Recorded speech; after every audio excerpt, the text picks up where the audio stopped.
Bien.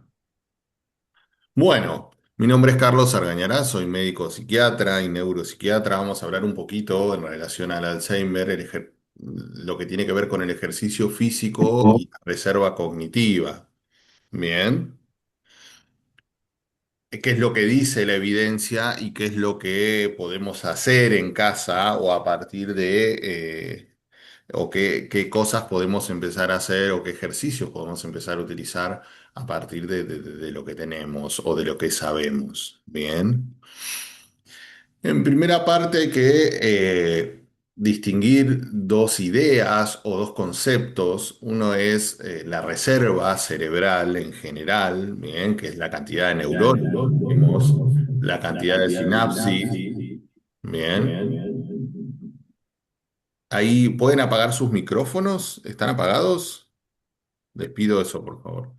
Em, Entonces, hablamos un poco de lo que es la reserva cerebral, la cantidad de neuronas, de sinapsis, el volumen cerebral disponible, sustancia blanca, sustancia gris, bien. Y que obviamente cuanto mayor sea la reserva cerebral, más daño estructural o más noxa se puede tolerar, bien, antes que aparezcan síntomas clínicos, bien. Y otra cosa distinta es la reserva cognitiva, que es la capacidad que tiene el cerebro de usar esas redes neuronales alternativas para compensar el daño. Bien. Nosotros sabemos que nuestra reserva cognitiva también va perdiendo o se va estrechando la reserva cognitiva con la vejez. Bien. A medida que uno va envejeciendo, esta reserva cognitiva se va estrechando y nos permite responder menos ante esta noxa. Bien. Entonces, ¿cómo construimos esta reserva cognitiva? Obviamente, con educación, con actividad intelectual, con vínculos sociales y también con actividad física. Bien, sabemos que el ejercicio actúa sobre ambas reservas, bien, estimulando la construcción de tejido y mejorando la eficiencia de las redes, bien, las redes que ya existen, bien. Entonces, ¿por qué funciona así? ¿Qué es lo que hace el ejercicio a nivel neurobiológico? Bien. Bueno, primero que todo, estimula la angiogénesis el ejercicio, aumentando la vascularización y el flujo sanguíneo cerebral, mejorando el aporte de oxígeno y nutrientes. Por otro lado, el ejercicio mejora un perfil metabólico y vascular, mejora la sensibilidad a la insulina, que sabemos que la insulina tiene un papel en este tipo de cuadros, bien. La diabetes, digo, ¿no? Y la insulina también. También mejora los factores de riesgo cardiovasculares, que también están descritos como factores de riesgo modificables para enfermedad de Alzheimer, protegiendo así entonces la sustancia blanca. Tenemos menos neuroinflamación, bien, baja la neuroinflamación cuando con el ejercicio, bien, y la neuroinflamación también es otra de las teorías que se postulan, la teoría neuroinflamatoria, como parte de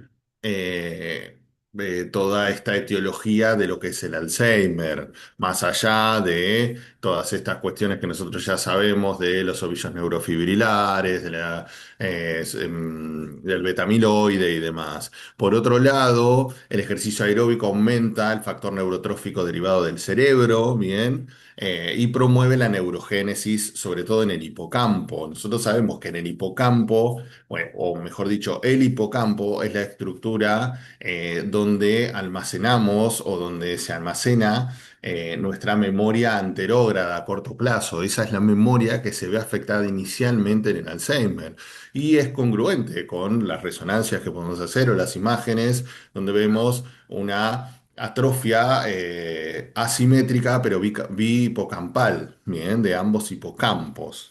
Bien. Entonces, tiene sentido que si nosotros tenemos al ejercicio como un promotor de el factor neurotrófico derivado del cerebro y de la neurogénesis a nivel hipocampal, va a tener un papel protector. Bien.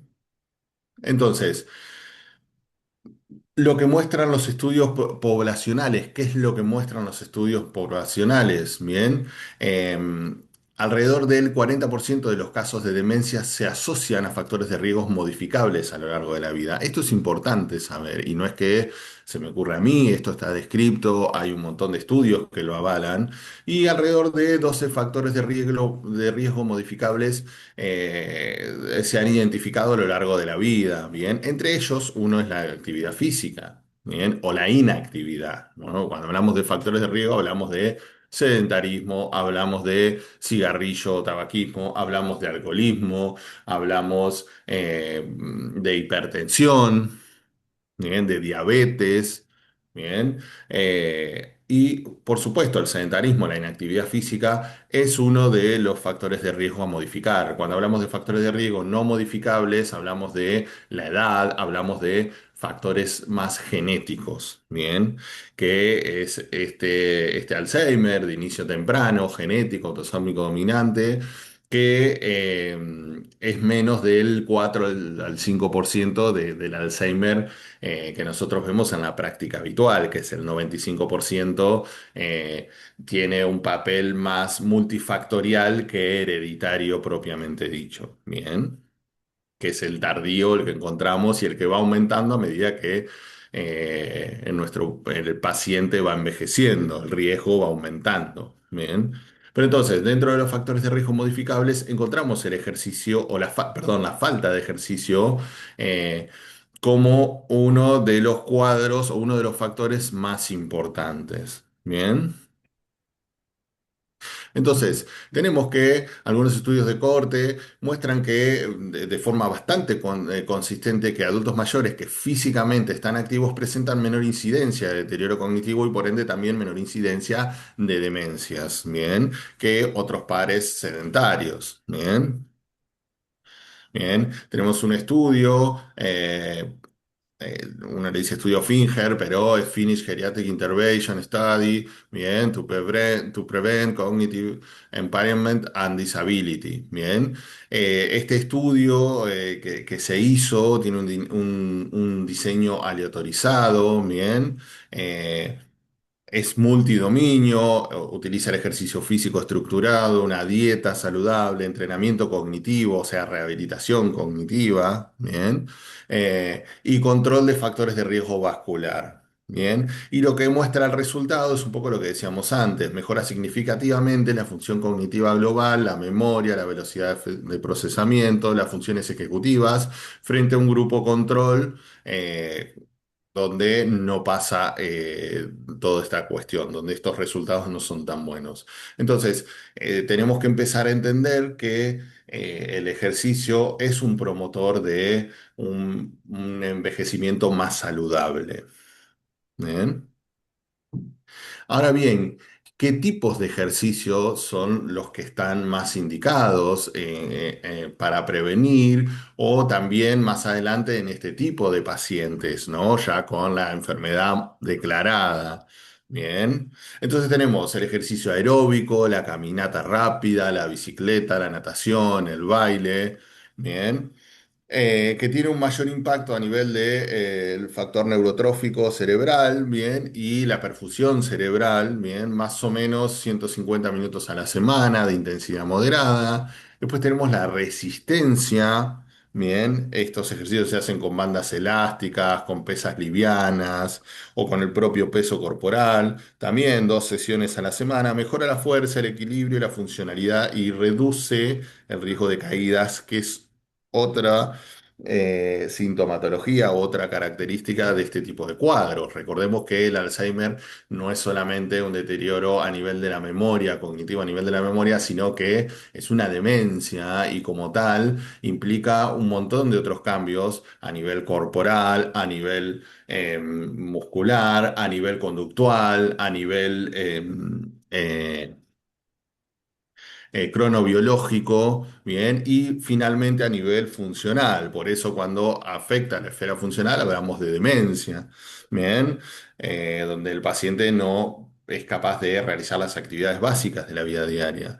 Por último, tenemos lo que sería el ideal, bien, que es el ejercicio combinado, tanto aeróbico como resistencia, ¿bien? Programas que integran tanto el aeróbico con la resistencia y con el equilibrio, ¿bien? Y este es el formato que tiene mejor evidencia global. Bien. Entonces, la idea es hacer un ejercicio combinado, tanto aeróbico como de resistencia, y que además esto sabemos que tiene un efecto sinérgico sobre la cognición y la funcionalidad. Bien. Tal es así que la OMS en 2020 lo recomienda para adultos mayores. Bien. Obviamente adaptando siempre a la capacidad funcional o a las comorbilidades del paciente. Bien.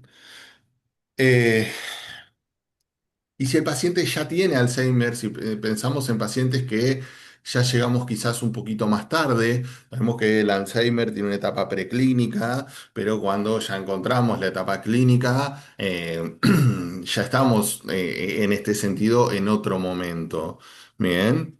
Entonces, cuando el paciente ya tenemos el paciente con la enfermedad diagnosticada o en vías de pero con la sintomatología, con toda la sintomatología y demás, también empezamos a ver que el ejercicio también puede mejorar los síntomas conductuales y psicológicos, ¿bien? Es decir, reduce el riesgo de agitación, de la ansiedad, de la irritabilidad, ¿bien? Mejora la calidad de sueño. Sabemos que el paciente con Alzheimer, eh, como otros tipos de demencia también, se desorganizan y una de las primeras cuestiones que se desorganizan es el ciclo sueño-vigilia, ese cambio cronobiológico que termina produciendo alteraciones como agitación, el sundowning o cuestiones más relacionadas simplemente a la desorganización del sueño, levantándose a las 4 de la mañana para irse a caminar, ¿no?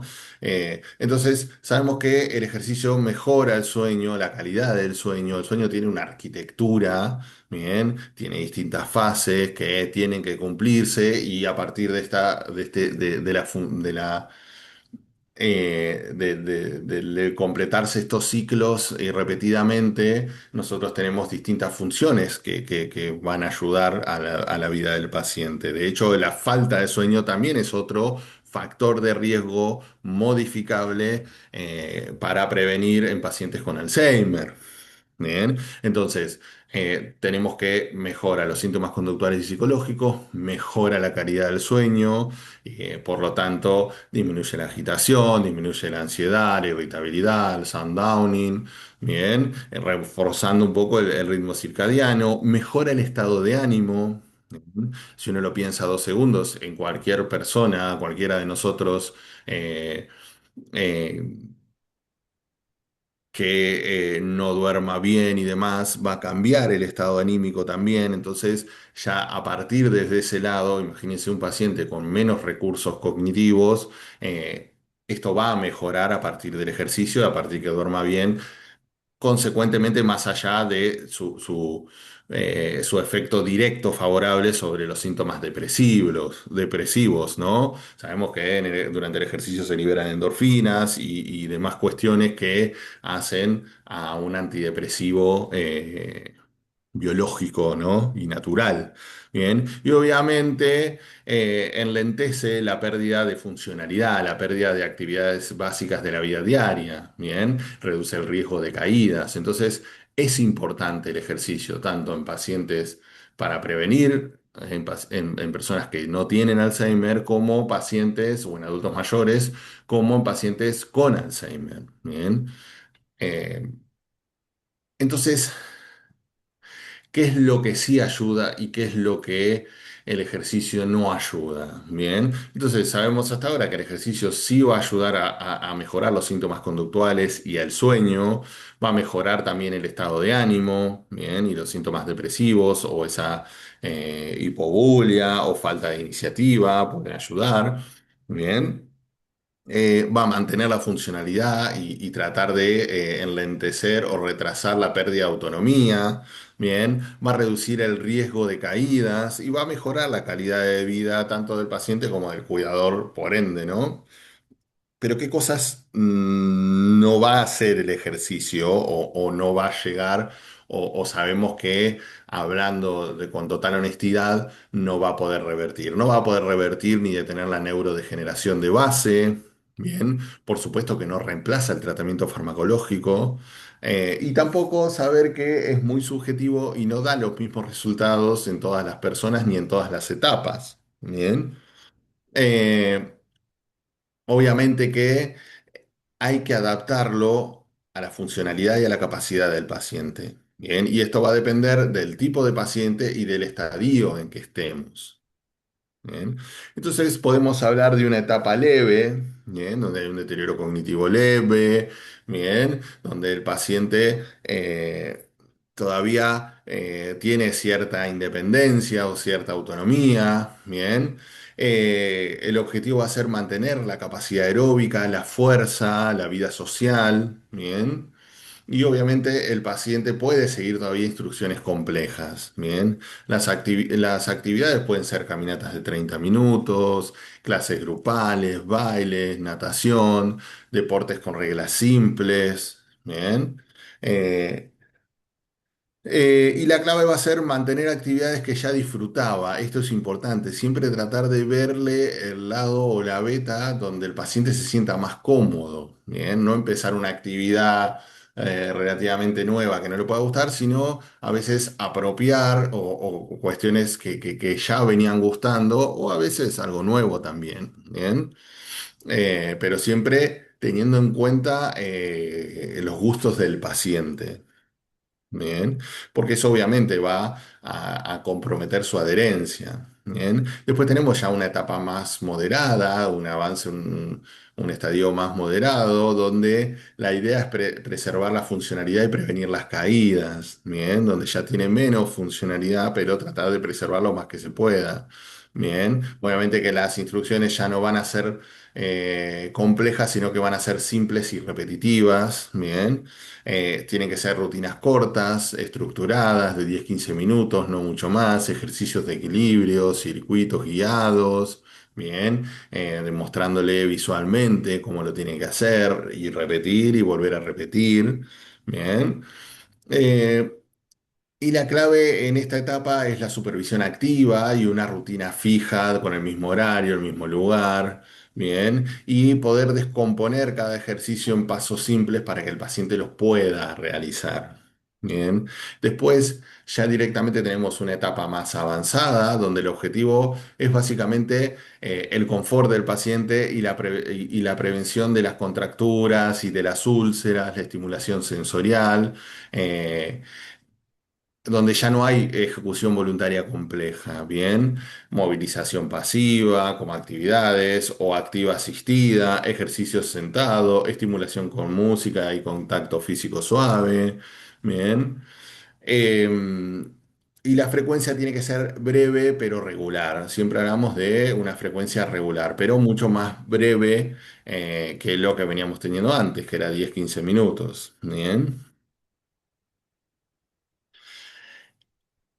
Entonces, barreras frecuentes. ¿Y qué es lo que hay que hacer? Paciente que se encuentra con apatía o con falta de iniciativa.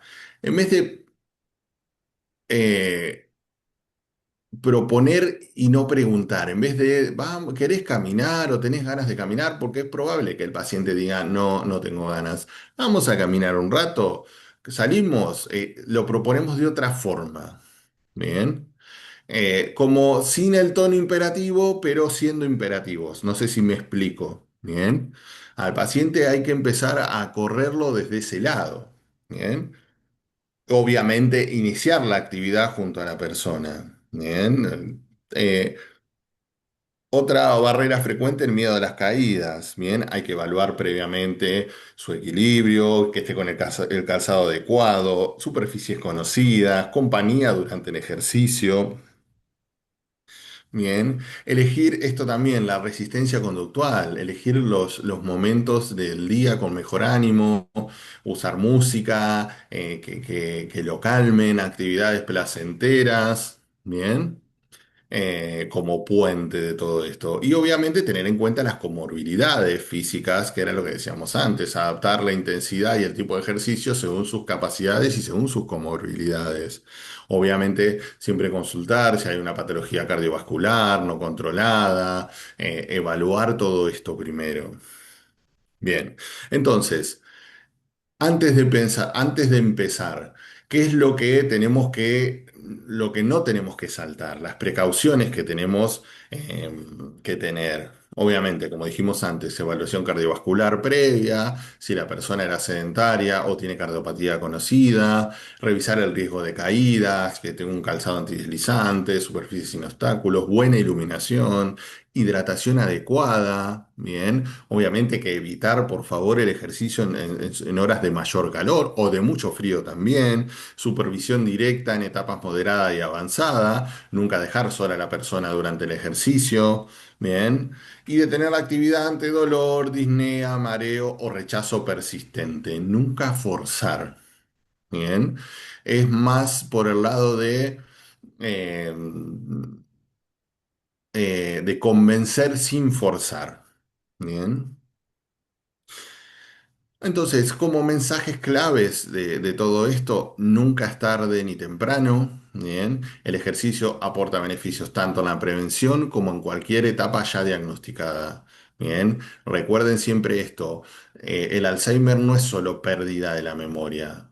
Eso es un solo síntoma de todo lo que se produce. Es una demencia y como tal, el deterioro no es solo cognitivo, es conductual, termina siendo motor también. Bien, entonces tenemos que ejercitar, el paciente tiene que ejercitarse.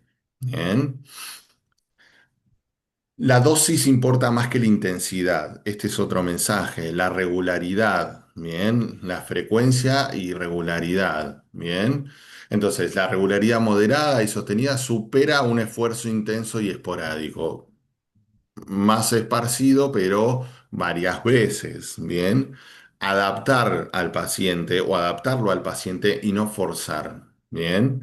El objetivo va a ir cambiando según la etapa, ¿bien? Ustedes van a ver muchas veces que pacientes que empezaban con caminatas y demás, a medida que va avanzando la etapa, esto no va a ser, no va a seguir siendo posible, pero hay que readaptarlo como para cada etapa y que él pueda mantener cierta autonomía, ¿bien? O por lo menos de la autonomía dar un bienestar simple, ¿bien? O simplemente un bienestar, ¿bien? Y después, también tener en cuenta que el cuidador también se cuida, ejercitarse junto a la persona beneficia también ambos, ¿bien? Porque fortalece el vínculo. Esto es importante, salir a caminar a ambos, hacer ambos ejercicios o estar ahí. Bien. Entonces, para llevar a casa una rutina semanal simple, caminata de 20-30 minutos los lunes, equilibrio o estiramiento los martes, baile y música, esto siempre viéndolo quizás en una fase leve o de inicio, ¿no? Caminata de 20 a 30 minutos otra vez los jueves, bien, una resistencia liviana, fíjense que va cambiando. Aeróbico, equilibrio, resistencia, aeróbico, equilibrio, resistencia. Y también la actividad social. ¿Eh? Obviamente que esto, como dije antes, lo vamos a ir ajustando siempre de la intensidad y la duración a la etapa en la que se encuentre el paciente. Bien. ¿Hasta acá alguna duda? Bueno. Abro el espacio para preguntas. Me pueden preguntar de este tema o de algún otro, no hay ningún problema y lo podemos charlar.